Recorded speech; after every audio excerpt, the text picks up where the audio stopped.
Well, unfortunately, all this good news about the Egyptian economy has not trickled down to the average Egyptian because, as we've seen several times during 2008, people have really struggled, so much so that we've seen the largest number of labour strikes, union strikes, that Egypt has seen, in maybe 10 years or more. We've seen people fight to the death at times in bread lines over bread, which is subsidized by the government, but has become unaffordable to the average person. And we've seen people really suffer. So obviously the average citizen in Egypt is not getting that trickle-down effect.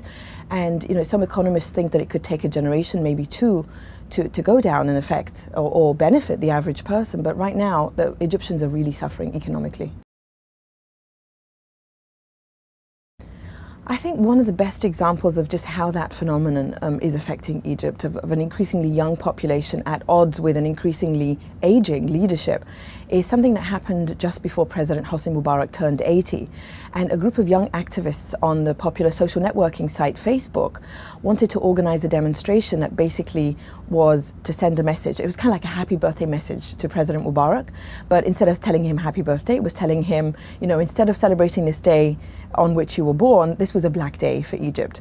And the activists who organized, who were trying to organize this demonstration, were actually arrested by security forces, sitting in a coffee shop basically, and spent about 3 weeks in jail. One was a young woman who was about 27 years old. The other one was a man who was maybe two or 3 years older than her.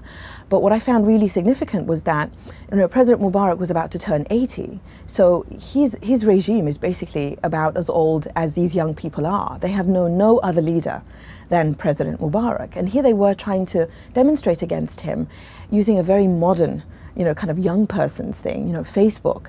And you'd think that a regime that has been in power for 26 years felt strong enough and confident enough to kind of brush it off. But no, they arrested, 20-year-olds, or people in their 20s for trying to demonstrate against President Mubarak's birthday. So I think this is something that you will see in the region and in Egypt especially because of the population boom, more and more. Young people becoming increasingly disaffected with aging leaders. Absolutely. What you'll find is, in the blogging scene in particular, which I find incredibly exciting, it's one of the most exciting things happening in Egypt and the Middle East today. The blogging scene has bloggers from all ideological backgrounds. So you'll have young secular bloggers, like those who were arrested for the Facebook demonstration. You'll have young Muslim Brotherhood bloggers, women and men, who are blogging not just to express themselves. I mean, I interviewed one young man from the Muslim Brotherhood who said, I blog because I want people to know what it's like to be a young Muslim brother in Egypt today, and just to express myself.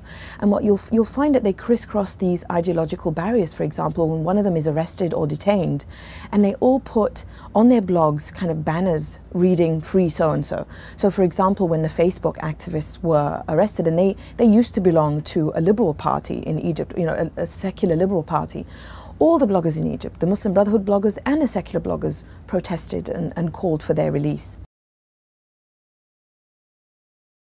I think one of the main reasons that you'll find these ideological crisscrossings happening is that young people in Egypt are completely disaffected and feel marginalized from the political process. So they don't belong to any political parties. So in 2005, when we had street demonstrations against the regime of President Hosni Mubarak, many young people who marched through the streets of Cairo began to form these friendships and alliances. And then when some of them were sent to jail, in jail, they became friends with each other. So you found, a very secular blogger who doesn't express himself or herself in any religious way, becoming very friendly with a Muslim Brotherhood blogger.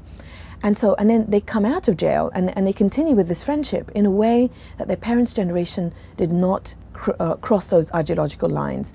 So I think this makes it increasingly difficult for the regime to kind of pinpoint a particular group and say they are now the problem, because they're not, because these young people have formed alliances across all barriers.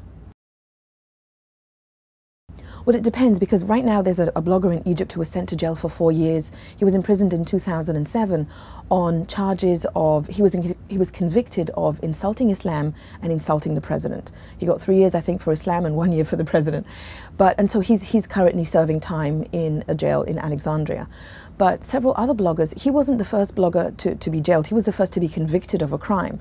But there were several bloggers who were imprisoned in 2006. They weren't imprisoned for being bloggers per se, but they were imprisoned because they were part of the street demonstration movement, and they were detained while demonstrating in support of judges who were calling for judicial independence. But it was kind of like killing two birds with one stone, because the government thought, well, we're going to put these kids in jail and they're going to stop blogging. And one of them in particular, Ala Abdel Fattah, who was a very famous blogger, they thought that he was the only one who had the password to all these kind of anti-government websites.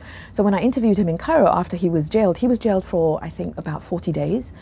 He came out of jail and he said, you know, they sent me to jail thinking that all these websites writing against Mubarak would shut down because I was the only one who had the password. But then he said laughingly, you know, my wife is much more of a computer whiz than I am, and she's the one who had all the passwords and she wasn't imprisoned. So they put these kids in jail, you know, for periods of 3 weeks to 40 days. But because they're so well connected and they have such a strong network, there's really no way to shut down what they're doing. There's a Gallup survey that showed that Egyptian women, professional Egyptian women, you know, were in all fields, and I think they probably had the highest statistic in the Middle East of the number of working women in the region. But unfortunately, we've seen a growing trend of conservatism in the country, both from the Muslim Brotherhood becoming increasingly vocal and the regime using religion to fight the Muslim Brotherhood. So what you've seen is that the liberal space in Egypt has been increasingly closed down. So you find this expressing itself with regards to women, for example, in the fact that more than 80% of Egyptian women cover their hair, and it's not always out of choice. Now, I myself used to wear a headscarf. I wore a headscarf for 9 years. I chose to wear it, and I chose to take it off. But I notice when I go back to Egypt more and more now that the social pressure, particularly on young women, is incredible. So that's one area where it's affecting them. Another area that has become worse for women is sexual harassment, and that covers a gamut of kind of abuses and assaults, from groping to catcalling to harassment in the workplace. But one good thing that has come out lately is several women's groups either publishing surveys on the phenomenon or young people forming groups that basically, I think there's one group called Respect Yourself, and there's another group saying, you know, even if she were walking through the street naked, a woman must never be assaulted or sexually harassed. So because you've seen the liberal space really close down and women have kind of been attacked from all sides, politically and religiously, it's finally coming out in women's groups and young people especially, kind of crying out and saying enough, and it's time to fight back now, and it's time to respect women and stop pretending that just because we're in all these professional fields, everything is okay. Well, I mean, historically, at least throughout Egypt's modern history, Egypt has always regarded itself as the leader of the Arab world. And especially when President Anwar Sadat signed a peace treaty with Israel in 1979, Egypt was basically the only country that could talk to the Israelis and the Arabs. And so, you know, it became the port of call for anyone who wanted to try to tackle this big, huge Arab-Israeli conflict. But over the past few years, that role has really been overshadowed by other countries in the region, such as Qatar and Saudi Arabia.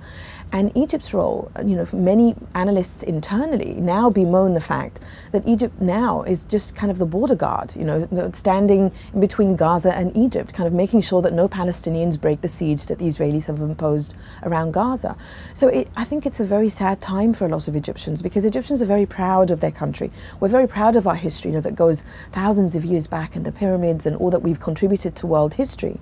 But to see Egypt today in the modern world not really functioning in the way that it historically has is very sad. And you've seen throughout 2007 and 2008, for example, crisis after crisis, disaster and tragedy after disaster and tragedy, to the extent that, you know, it's almost throughout 2008, particularly the summer, you know, there were a string of events that happened that just kind of had people boiling. I was hearing from family and friends in Egypt that, you know, we're just waiting now for this last straw, basically, to just crack, to make everybody's back crack.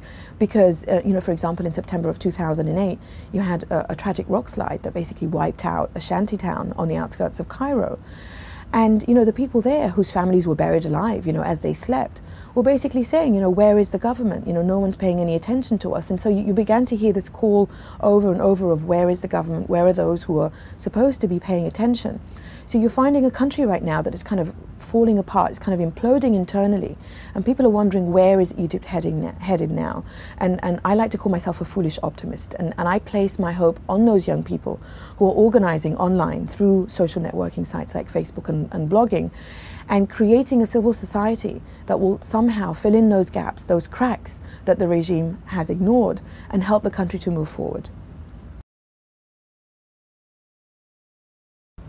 You know, some members of the cabinet are called technocrats and kind of, you know, open-minded business people, but their reputation in Egypt is awful because they're all considered corrupt. I mean, the current cabinet, the government generally in Egypt right now is full of very wealthy business people, and people don't look at them. The average Egyptian does not look very favorably on them because, you know, they're wallowing in money and wealth. Whereas the average Egyptian is really suffering. He and she has been hit very hard in their pocketbook and can barely afford to eat. So those supposed, you know, so-called technocrats and business people are not admired or respected by the average Egyptian. Unfortunately, the regime consistently over the past 26 years has fought anyone who could have been a possible alternative or a possible kind of stopgap in between this huge generational gap. So, for example, you find someone like Ayman Noor, who was a very popular politician, who's been in jail now since, you know, the end of 2005 because he was a liberal politician, a secular liberal politician who would have been a great alternative to the Muslim Brotherhood. But the regime fought him because he dared to stand against President Mubarak in our first contested presidential elections in 2005.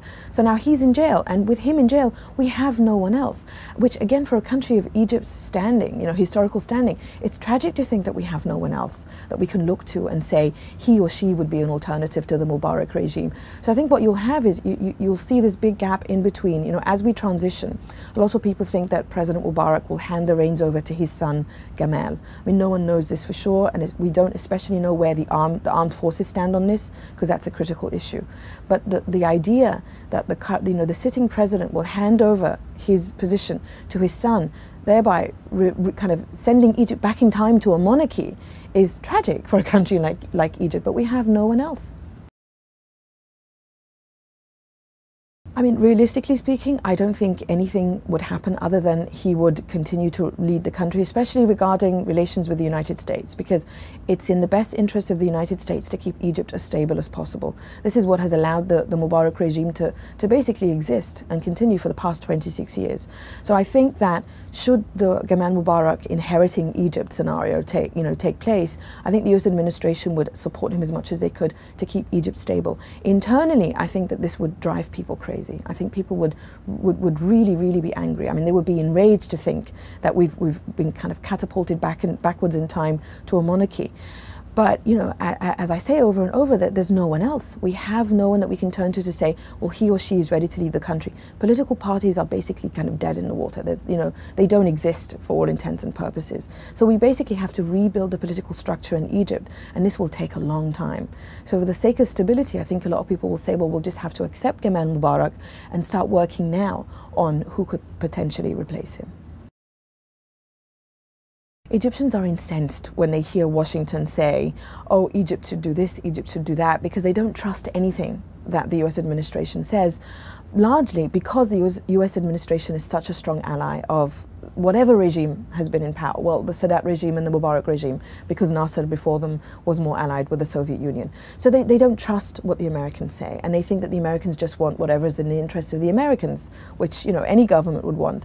But what a lot of Egyptians are also very upset about is that the Americans believe Mubarak when he says there's no one else but the Muslim Brotherhood, and therefore you have to choose me, because there have been alternatives that he is jailed, imprisoned. For example, Ayman Noor, and you saw Condoleezza Rice, right, when she was first named Secretary of State. She, in 2005, she postponed a visit to Egypt until Ayman Noor was jailed. He was detained for a few weeks, and then when he was in fact released, she went to Egypt. So the US administration can influence the Egyptian regime when it wants to.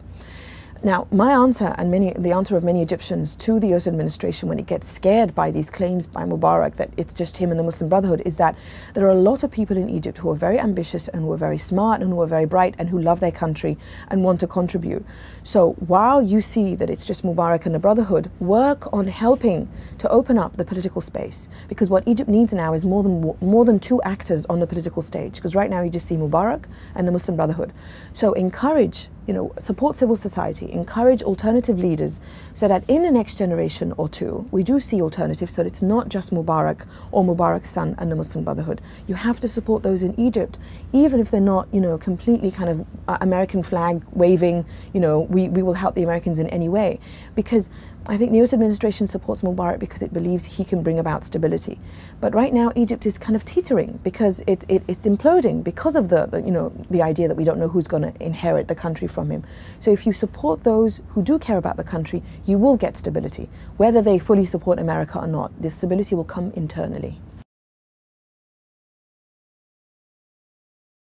There's always been a lot of Westerners going to Egypt to learn Arabic, but particularly because of 9/11, the Arabic language institutes in Cairo, for example, have kind of been filled with American students who are very curious. I think it's a good thing, because I think another big problem that Egyptians in the Middle East largely has with America is that most Americans don't know anything about the Middle East. Most Americans don't take the time to get to know about that part of the world, whereas Egyptians will often tell you that they know more about America than the average American does about Egypt.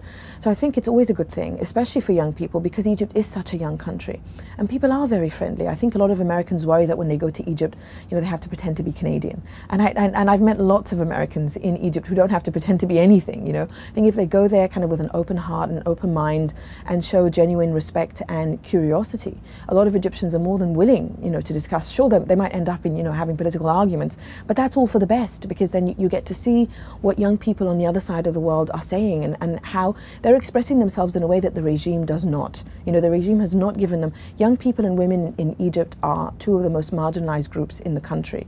So I think any chance to express those views, and I find when I speak on American college campuses and I tell students that the blogging movement is huge and very exciting, they immediately ask for names of bloggers and they start to write to each other, which I think is a great thing. If we can get young people talking, then we're kind of paving the way for future generations to have contacts that they don't currently have.